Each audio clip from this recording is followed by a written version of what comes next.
ये जियोग्राफी निकालिए। आज पढ़ेंगे अपन लोग जियोग्राफी में प्रयाग। ठीक है, नदियों के संगम को प्रयाग कहते हैं, जहां पर नदियां मिलकर प्रयाग का निर्माण करती हैं। आपने पढ़ा होगा उत्तराखंड के गढ़वाल क्षेत्र में अपने प्रमुख पंच प्रयाग पाए जाते हैं। ठीक है, आप देखिए यहाँ पे मान लो यहाँ पे सबसे पहली जो चोटी है यह है आपकी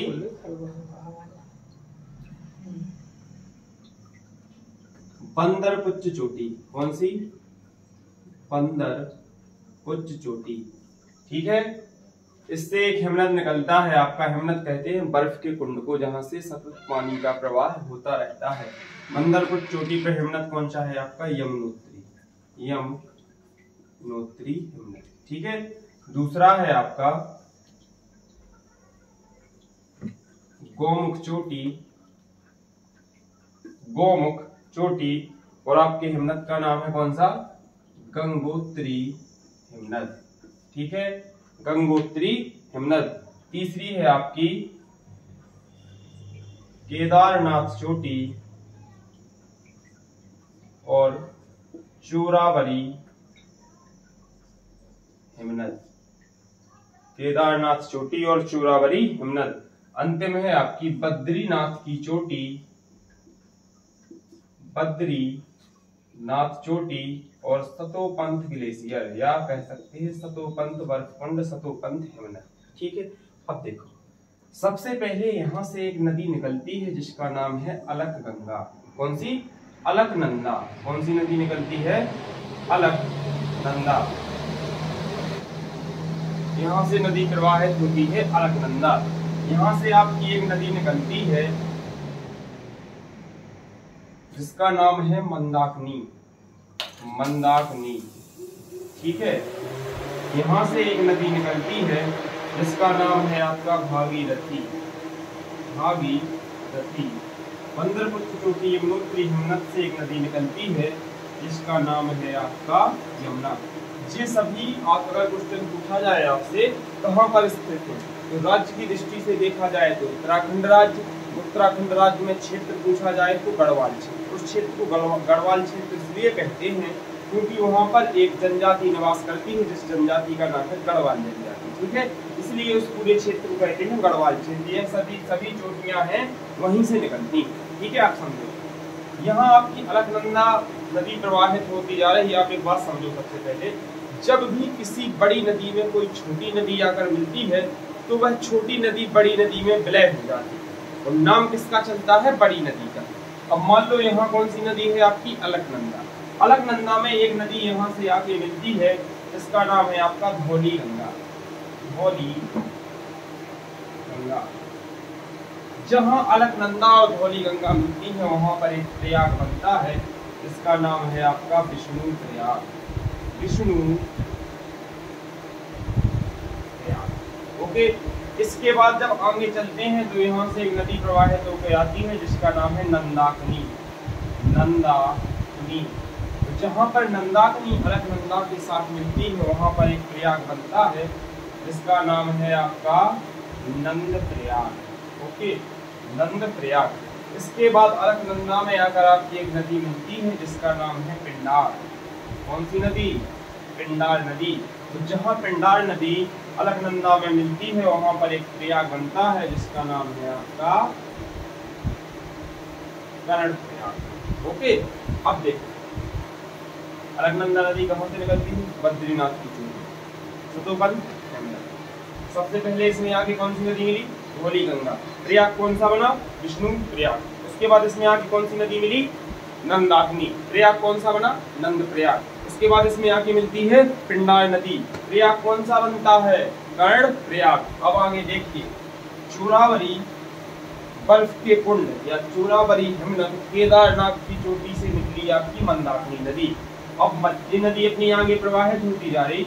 मंदाकिनी नदी आगे प्रवाहित होकर मिलती है आपकी अलकनंदा नदी में, और जहां पर मंदाकिनी और अलकनंदा नदी का संगम होता है वहां बनता है आपका रुद्रप्रयाग।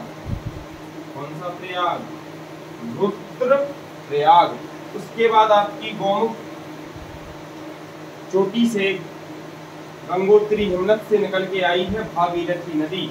और जहाँ पर भागीरथी आके अलकनंदा में मिलती है वहां पर बनता है देव प्रयाग। क्या बनता है? देव प्रयाग। और इसी प्रयाग के बाद भागीरथी और अलकनंदा की संगम धारा को भी गंगा नदी का नाम दिया जाता है। अगर आपसे पूछा जाए गंगा नदी कहाँ से निकलती है तो गंगा नदी का कोई उद्गम नहीं है। यदि आप भूगोल को अच्छे से पढ़ते हैं, गंगोत्री, यमुनत और गौमुख चोटी से निकलती है भागीरथी। बद्रीनाथ की चोटी सतोपंथ ग्लेशियर से निकलती है आपकी अलकनंदा। जब ये दोनों देव प्रयाग पे मिलती हैं तो यहाँ से नाम पड़ता है, इन दोनों की संयुक्त धारा का नाम क्या पड़ता है? गंगा। समझ में आई होगी चीजें? फिर से समझो। यमुनोत्री चोटी, यमुनोत्री हिमनद बंदरपत्र चोटी, कौन सी नदी? यमुना। गंगोत्री हिमनद गौमुख चोटी, कौन सी नदी? भागीरथी। चोरावली हिमनद केदारनाथ चोटी, कौन सी नदी? मंदाकिनी।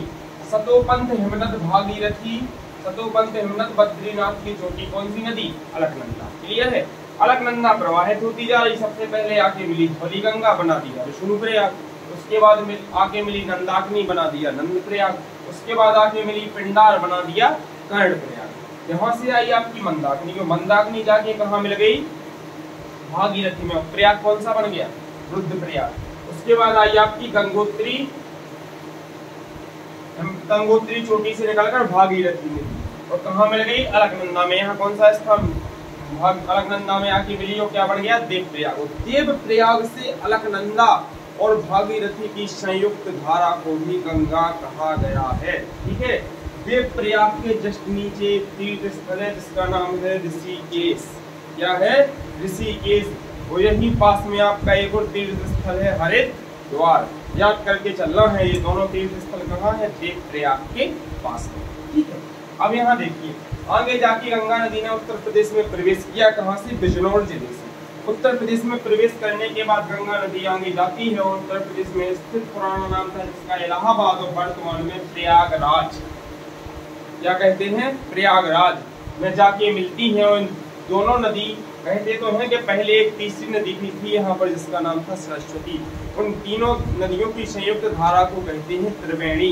जब गंगा, यमुना और सरस्वती, जब दो नदियां मिलती हैं तो प्रयाग कहते हैं, लेकिन जब दो से अधिक नदियां मिलती हैं तो उसे क्या कहते हैं?